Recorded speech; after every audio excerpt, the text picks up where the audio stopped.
The human child is intentionally designed by God to pick up on where the parent or its caregivers are stuck, not aligned with their soul, rigid, uptight, shut down. Children pick up on our consciousness and they respond to that. And what they do is they usually push our buttons.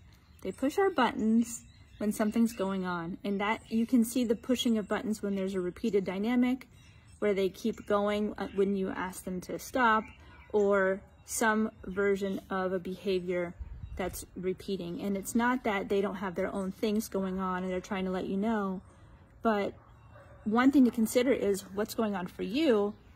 And if you feel like all riled up and irritated by your children and what they're saying and doing, it's possible that they're pushing a button in order for you to take a look at something. And it's much more liberating, I find, to take a look at myself when I'm in a dynamic in a relationship. What's going on for me?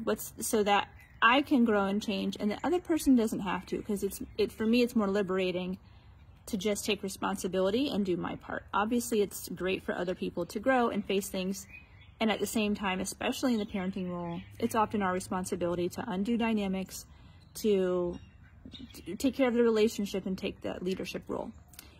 And I find it fascinating that God has designed the human child like this. It makes the whole scene more magical and interesting to me. Like, oh, there's something going on here. There's something underneath the surface for me to take a look at, and my child is letting me know. Let me pause and take a look. And then when I do that, the thing that I have found, like the essence of that next step of what to do, is to surrender. There's some form of surrender that I could do that would greatly affect the home, affect the relationship, and also bring me to a higher level of joy and peace and, connection in my life. And there's two types of surrender that I have thought of, that like two categories.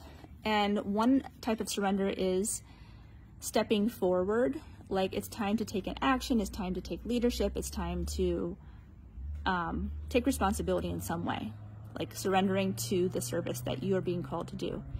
And then there's another type of surrender, which is like a letting go. Like, I'm going to let this go, I'm going to release, I'm going to trust, I'm going to step back. So they're stepping forward and stepping back. And each situation, each phase of life, each parent, it's completely different what the invitation is. And obviously this is true for all life areas, but I like to talk about kids because it's important. This is an incredibly important role, like the service we have to do to raise our kids. And when I bring God back into the picture, and when I look at where it's time for me to surrender and to grow, I feel like I'm living in integrity, and I feel like there's more magic. Like, I feel like on the other side of surrender is magic. And when I bring God into the picture, it's also more magical. It's like, okay, this soul my soul is on a journey. These kids play a profound role in my journey, and how can I grow? How can I be my best self? So that ultimately I can return to my loving relationship with God and to my true self, my true nature. And so anyway, these are some things I've learned on the journey of life and in parenting. And I wrote a book about surrender, a short book. I'm giving it away for free. I can also ship it for just the shipping cost. And it's also on Amazon. I'm putting together the page. I'll be sharing it soon, but I would love to hear from you guys how that resonates with you.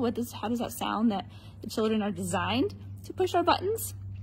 Why would God do that? And what do you think about surrender in your life?